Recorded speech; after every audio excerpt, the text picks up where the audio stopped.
Lucas 7, do 36 ao 50, diz assim: convidado por um dos fariseus para jantar, Jesus foi à casa dele e reclinou-se à mesa.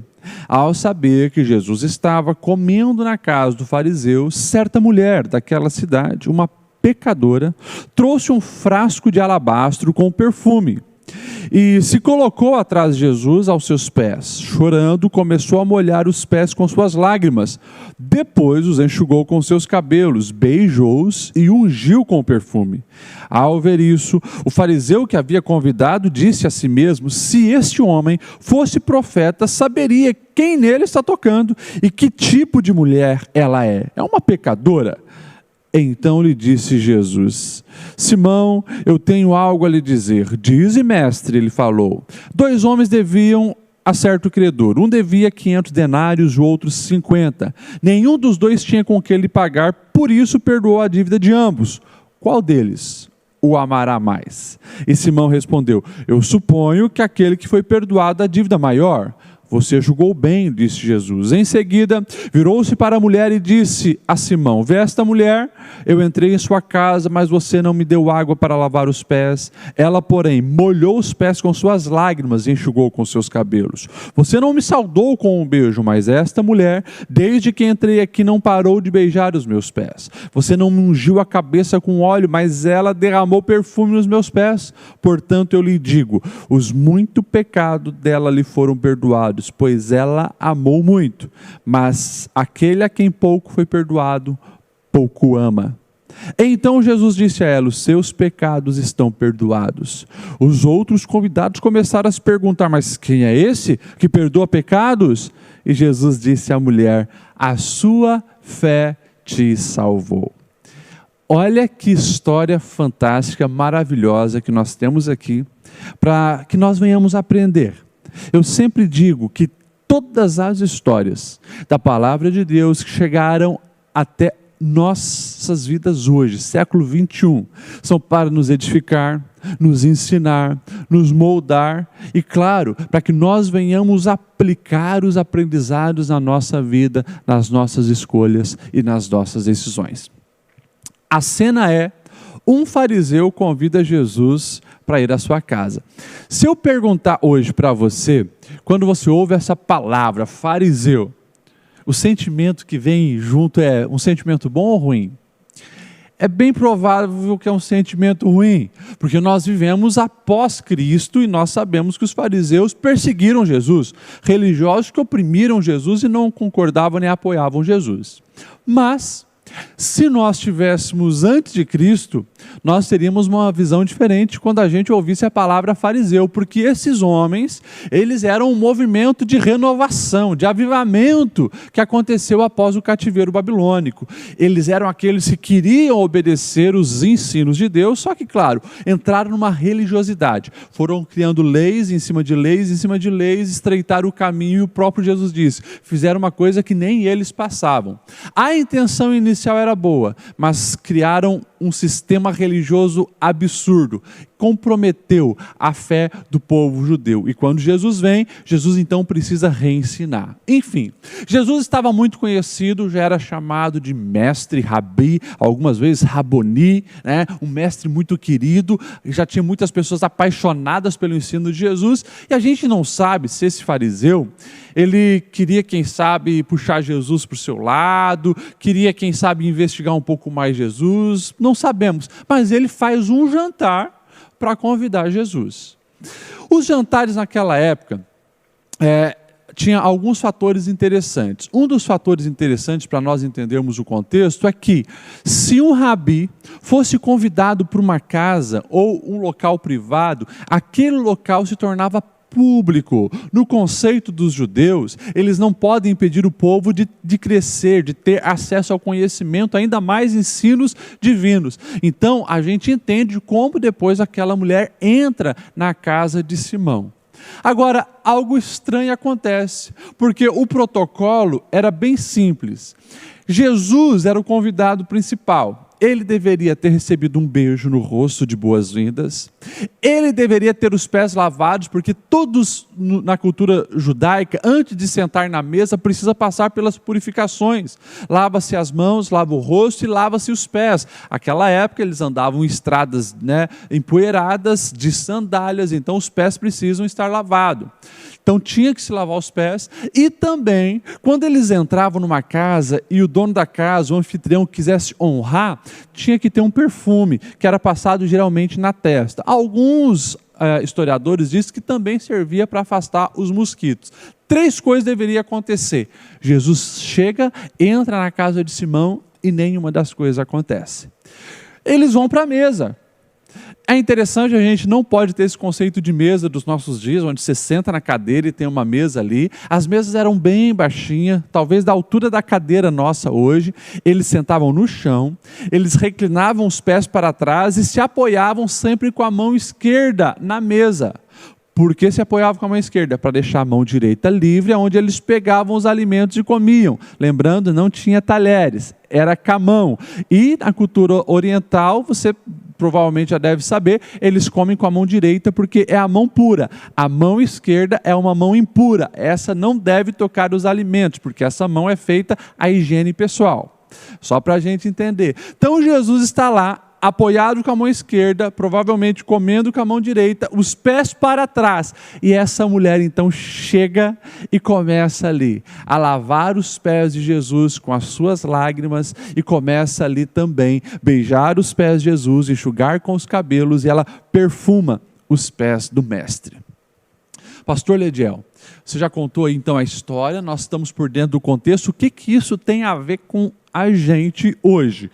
Tem tudo a ver, porque nós queremos cada vez mais ver a nossa vida melhor, a nossa família melhor, a situação que nos envolve melhor. Nós queremos fazer a diferença do mundo, e eu espero que você que é um cristão tenha isso dentro de você, querer ser uma bênção para o mundo, de fato ser sal e ser luz. Mas algumas coisas vão acontecer e a gente precisa ter posicionamento diante disso. E essa história nos revela algumas coisas importantes que eu gostaria de destacar. A primeira delas, você precisa entender que em todas as áreas da vida, seja na igreja, seja em casa, seja no seu trabalho, seja na vizinhança, em todas as áreas da vida, o mundo é dividido, e a gente pode, claro, aqui falar de uma maneira abrangente, em 2 grupos. O grupo daqueles que fazem o que precisa ser feito e o grupo daqueles que vão murmurar e criticar quem está fazendo.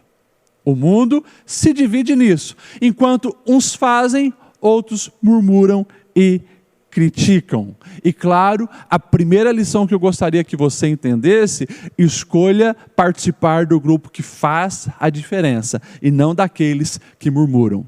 Lembra da cena que eu contei? Pois é, Simão, o fariseu, como anfitrião, ele deveria ter feito todas aquelas honrarias para Jesus. E ele não fez. Mas daí quando chegou alguém na sua casa, uma mulher, que o texto vai dizer que era uma mulher pecadora, talvez uma prostituta, a gente também não tem a certeza, ela fez o que ele deveria ter feito. Consequentemente, a posição dele foi murmurar, criticar, desprezar aquela mulher e desprezar a Jesus. Sempre vai ser assim. Enquanto uns fazem, outros murmuram e criticam. De que grupo você faz parte? Se nós pegarmos a Bíblia, a palavra de Deus, nós vamos ver que todas as histórias praticamente mostram isso. Está lá o gigante Golias desafiando o povo de Israel, os soldados de Israel, todos com medo, 40 dias e ninguém tomou um posicionamento, quando o jovenzinho Davi houve toda aquela blasfêmia contra o seu Deus, aquele desaforo contra o exército do povo de Deus. Ele se posiciona dizendo: então eu vou fazer o que precisa ser feito, eu vou enfrentar Golias. O que acontece? As críticas começam já de quem está perto. O próprio irmão Eliabe vai dizer: eu conheço a tua intenção, o teu coração é mau, com quem tu deixou aquelas poucas ovelhas, seu pirralho? Ele se posicionou para fazer, consequentemente já veio a crítica e a murmuração. Então, nós precisamos entender algo muito importante para a nossa vida.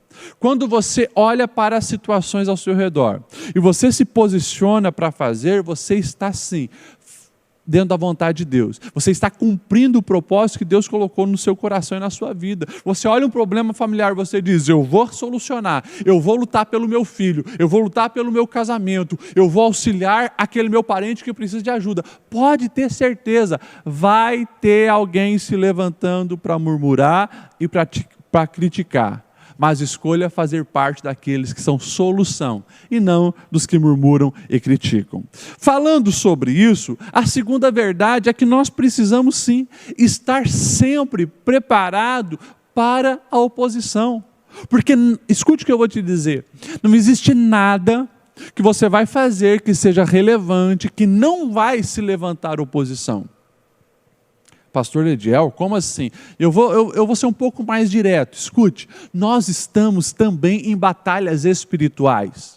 Você acha mesmo que quando você se posiciona para ser uma bênção na mão de Deus, na sua empresa, na sua vizinhança, na sua família, para você ser relevante na igreja, você acha mesmo que o nosso adversário, o diabo e os demônios, vão ficar de braço cruzado, esperando você fazer uma arruaça, fazer a diferença, transformar vidas, saquear o inferno, levar pessoas ao céu, e eles não vão fazer nada?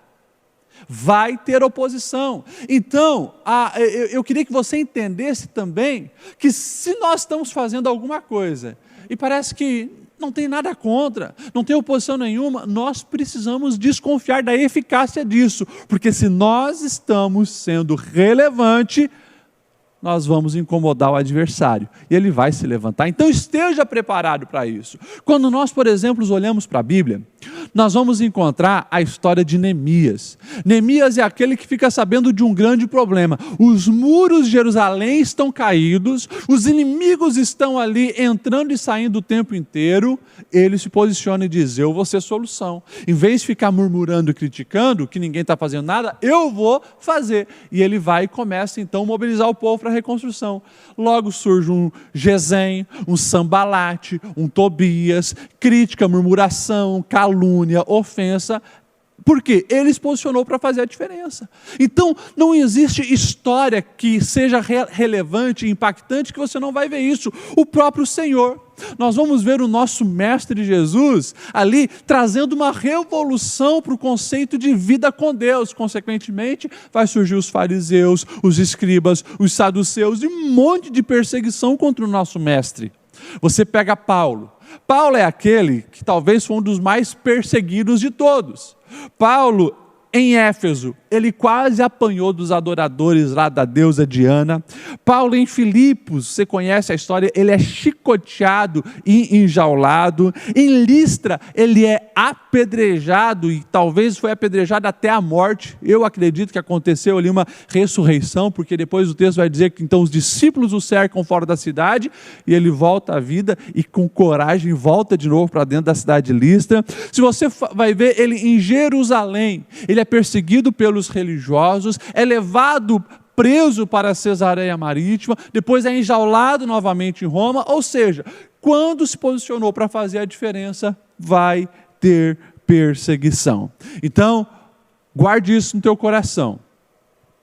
Vai ter perseguição quando você se posicionar para fazer a diferença. Pastor Lediel, eu devo temer? Não, você não precisa temer, porque também nós temos uma certeza que Deus está conosco e maior é aquele que está em nós do que aquele que no mundo está. E a terceira verdade, para nós finalizarmos essa reflexão, é que nós também precisamos estar preparados para superar os obstáculos que vão surgindo na caminhada.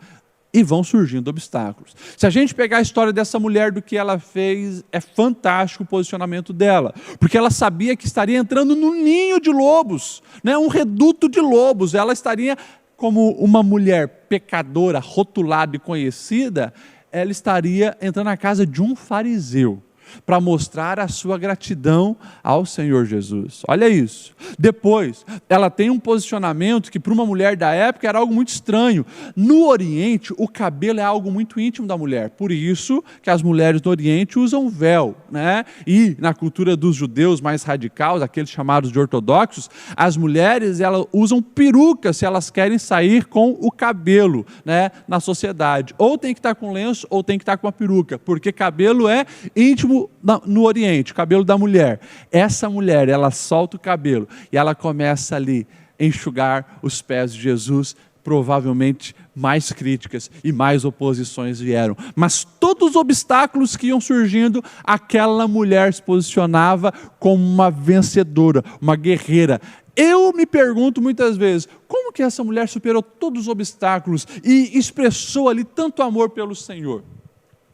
Eu acredito que ela estava focada em Jesus. Foi o texto que nós lemos. Vamos manter os nossos olhos em Jesus, autor e consumador da nossa fé. Ela sabia que tinha olhares de fariseu, de críticos e murmuradores, mas o coração dela estava cheio de gratidão por Jesus. E ela fez o que deveria fazer, porque ela tinha essa força, que os olhos de Jesus, que aquilo que o Senhor fez por ela, que encheu o coração de gratidão, levou ela então a superar os obstáculos. Isso é uma grande lição para nós. Porque muitas vezes nós queremos arrumar desculpas o porquê nós não estamos sendo tão frutíferos, porque nós não estamos sendo tão relevantes quanto nós gostaríamos de ser. Muitas vezes é que o nosso foco está nos adversários.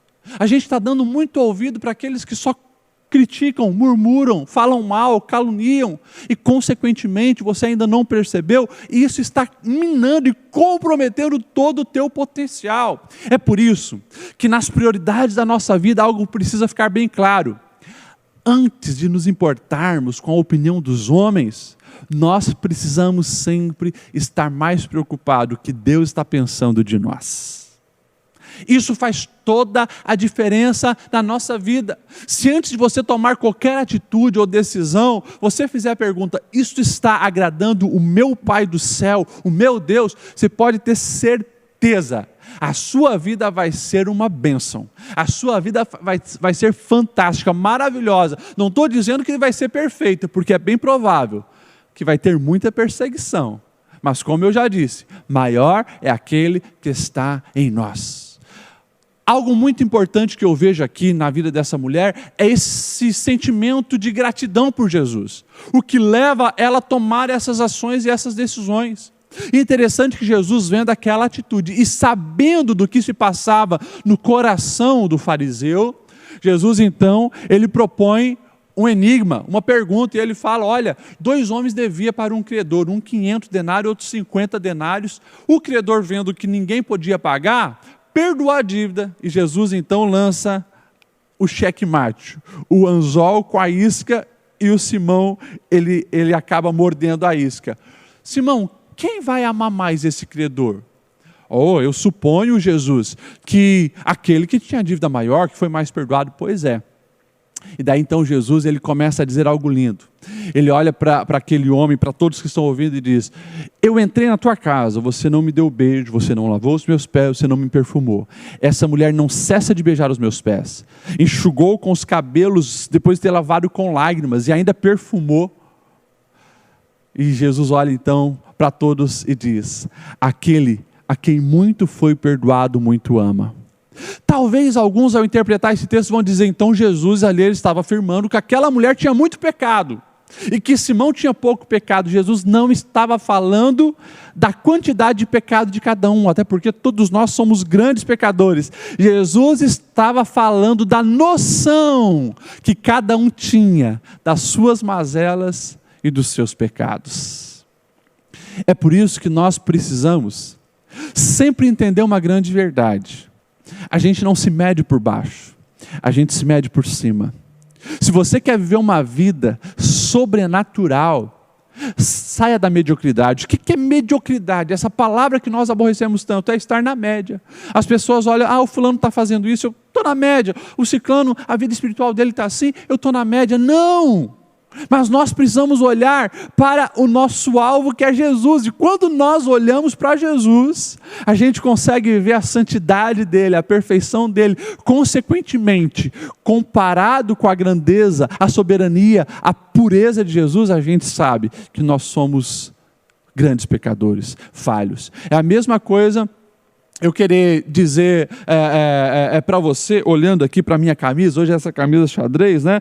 Quem sabe você está olhando para mim e você está vendo algumas cores aqui. Tem um vermelhinho mais claro, um vermelhinho mais escuro, né? Um azul.